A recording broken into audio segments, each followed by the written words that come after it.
Hello, this is Billy Cord from the Nostalgia Model, and today we're going to be taking a look at this computer right here. This is an AST Adventure 400. I was given this computer this past week on New Year's Eve, and you may recall seeing it in the video I did this past week where I showed it off amongst the other computers I got. But today we're going to look at this and only this. And this is one of the more interesting computers of that lot because it's the most vintage of that lot. This computer, according to some dates I found inside of it, dates from sometime around early 1997. Specs: it has a 150 megahertz AMD K6, 16 megs of RAM, and a 1.2 gigabyte hard drive with a copy of Windows 95B. And last time we saw this computer, it was kind of nasty looking, but the other day I took the liberty of taking this outside and dusting it out with the air compressor and running some magic eraser all over it. So I think it looks quite a bit better now. Take the camera off the tripod and take a closer look.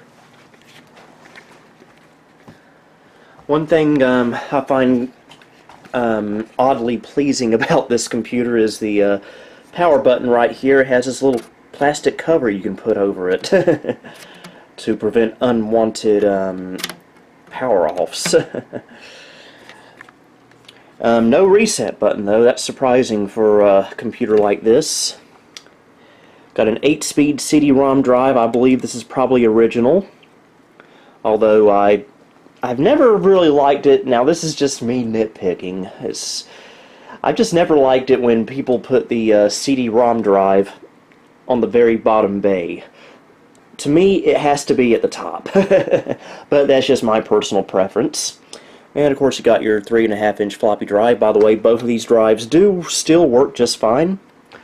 The case, as you can see, is a little bit on the yellow side compared to the metal cover on top of it. I could retro bright it, but who cares? Flip it around, take a look at the I/O. Okay, got our power supply. This is an AT power supply, of course. FCC sticker there.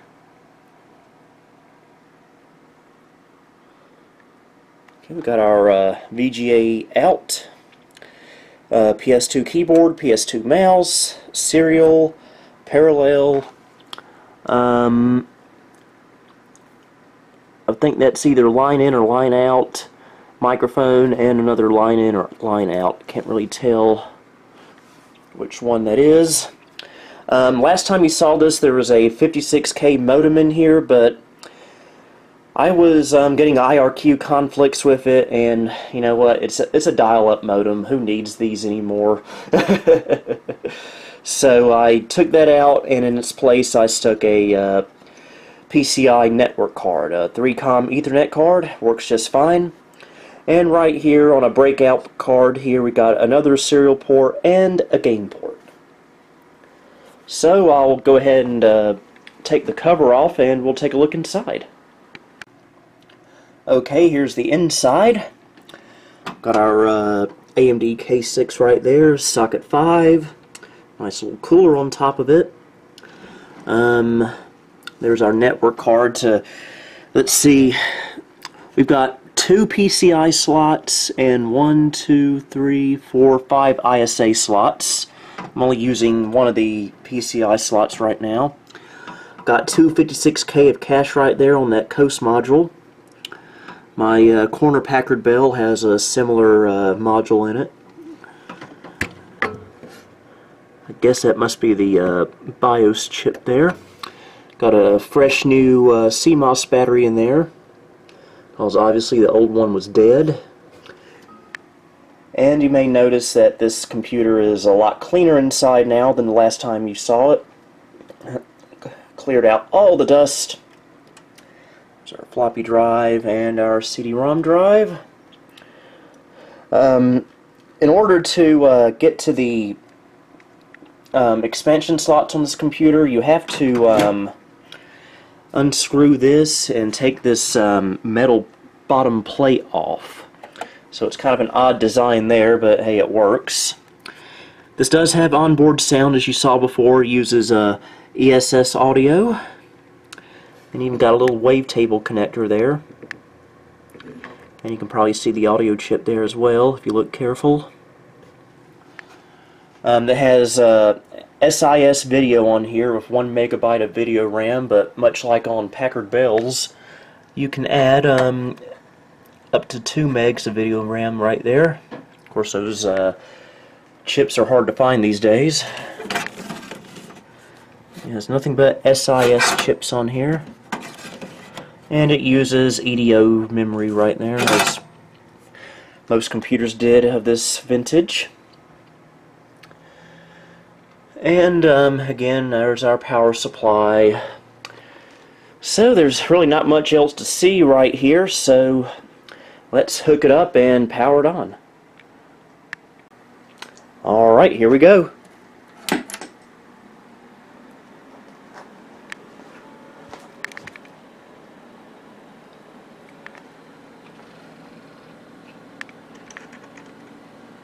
And no more CMOS errors there, so we have a working battery now.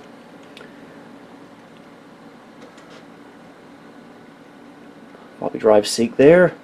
We'll try to get into the BIOS there. See, it's showing the correct date, January 5th, 2019, and the correct time. Really not much to see in this BIOS. And if I know what right arrow keys to use, that would be really great. There's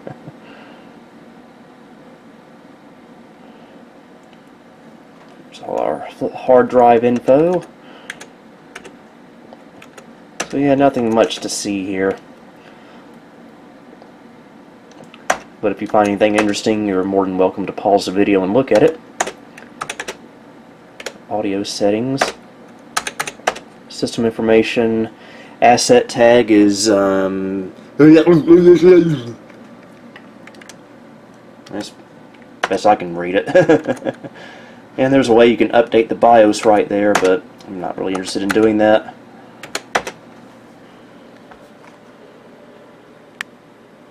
So we're going to reboot now.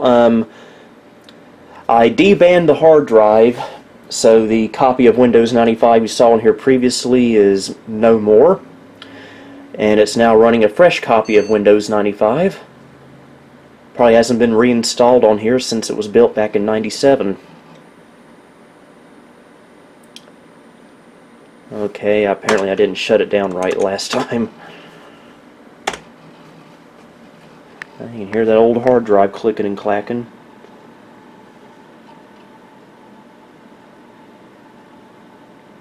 Well, it was. Okay, any day now.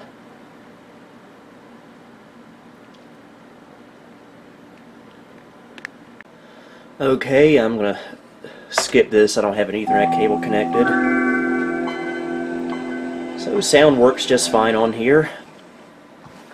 And right now I really don't have anything installed on here. Actually nothing at all except the drivers to get it to work. And I was able to salvage the AST OEM info from the original Windows install.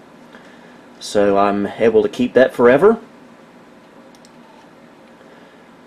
And for display we have an SIS 6205, probably not the best in the world, but it works. SIS hard drive controller, it's pretty much all SIS on this system.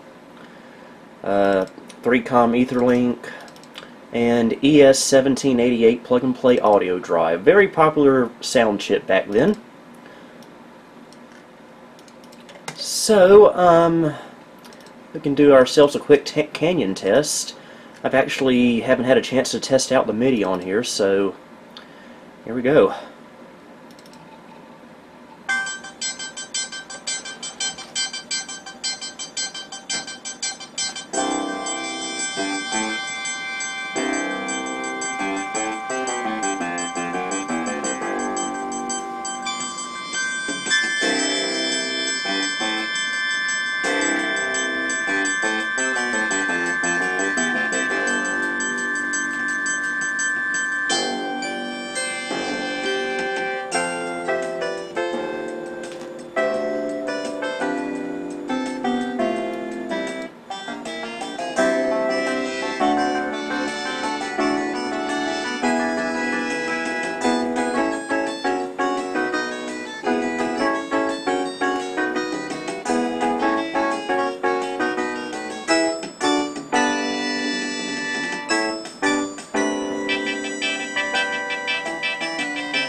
Alright, it sounded pretty good.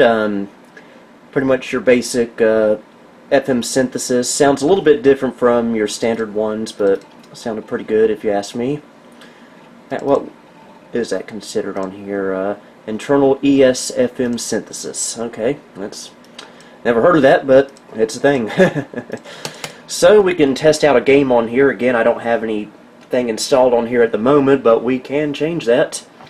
And we're going to play a game that I've tried to play on this channel before, but I've always had problems, even though it always works when I'm not recording. A little bit of Myst. Game from my childhood. So pop it in the CD-ROM drive. And it should auto-run.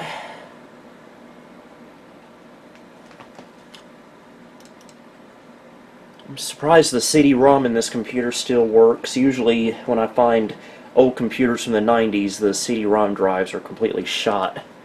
This one still seems to work fine. Okay. Used to play this all the time on both our Packard Bell at home and my aunt's Gateway.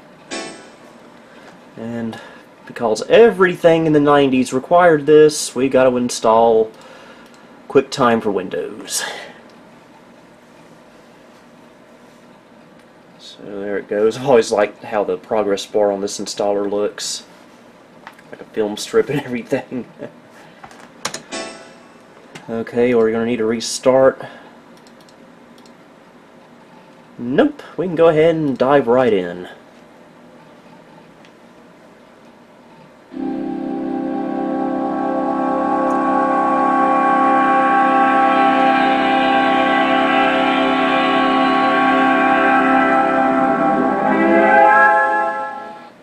Brings back memories.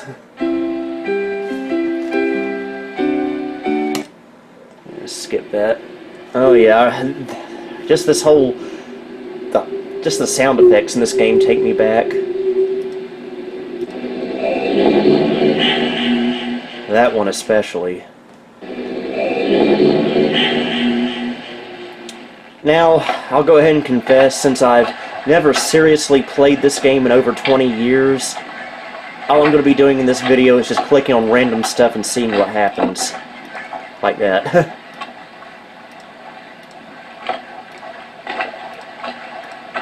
I remember there was a level in this game. I think it takes place after this one with this big rocket ship, and that creeped me out as a kid for some reason. And yes, I know the monitor's still damaged. I'm probably going to have to get rid of this monitor, which is sad because this was my very first LCD monitor. Catherine. Well, you know, I had a crush on a girl named Catherine back in middle school. I've left for you a message of utmost importance in our forward chamber beside the dock. Enter the number of marker switches on the island in the imager to retrieve the message. Oh, yeah. Well, apparently Kermit the Frog's playing this now. Yay!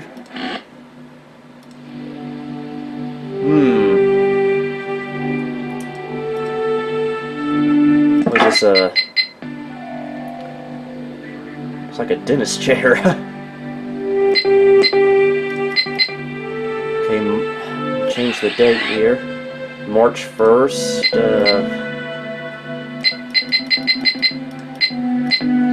must be March 8th, 19, who gives a crap.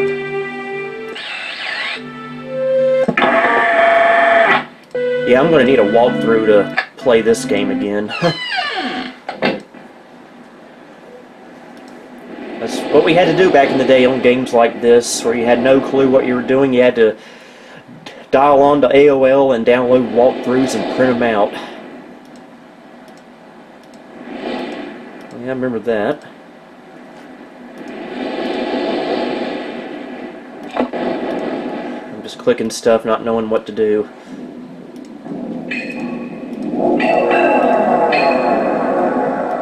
Oh, that's not creepy at all.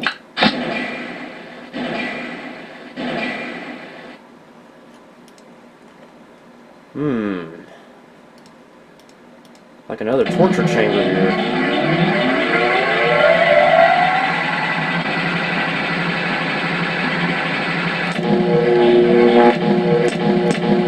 Let's turn them all on and blow the place up.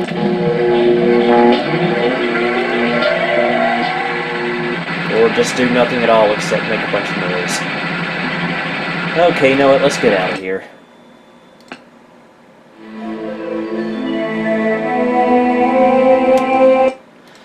Yeah, I think this was pretty much one of the most quintessential games of its era. A lot of people loved this game. I did as well. Even though I didn't really know what I was doing in the game most of the time. Okay, CD-ROM, give up the goods. Okay, I guess we can try out a DOS game on here, see how a DOS game runs, so let me go grab one. Okay, I had to connect this computer to the network to copy a DOS game off of my corner Packard Bell. So let's see if this game works. This is Commander Keen 4. Let's see, I've never used one of these sound cards before, so presumably it should work. Alright, we got music. A little bit sluggish though, mainly with loading.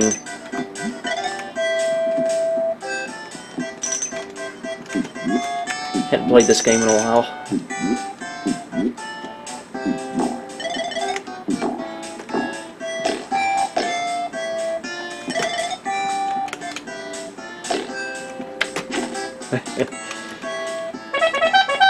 Can't remember if I ever played this game growing up or not.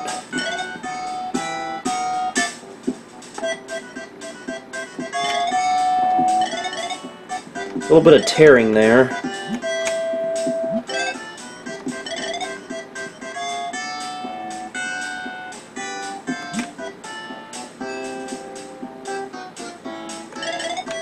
There we go.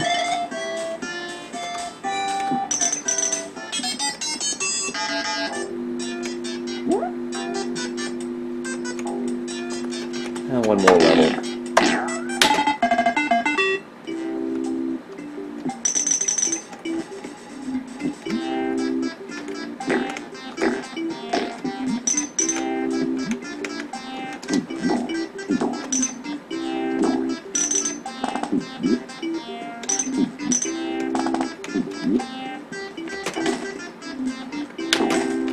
There we go.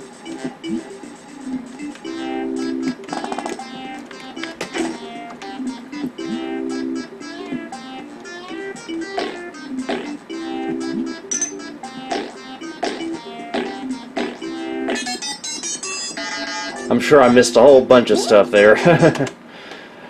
That's Commander Keen 4. And yeah, so DOS gaming, you can do it on here. So, I guess that'll just about do it for this video on the AST Adventure 400.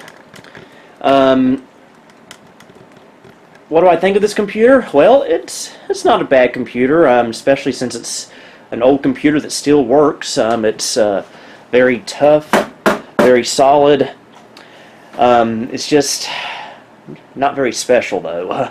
When you compare it to a Packard Bell of the time or a Gateway 2000 of the time, this computer just looks a lot more lackluster than those. And what am I going to do with this computer? I don't know. I'll probably keep it around a while just in case I ever need a computer like this. It's my only computer with a K6 processor.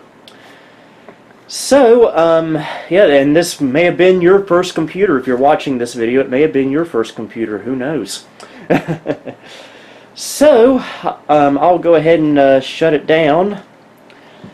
And until next time, this is Billy Core, signing off.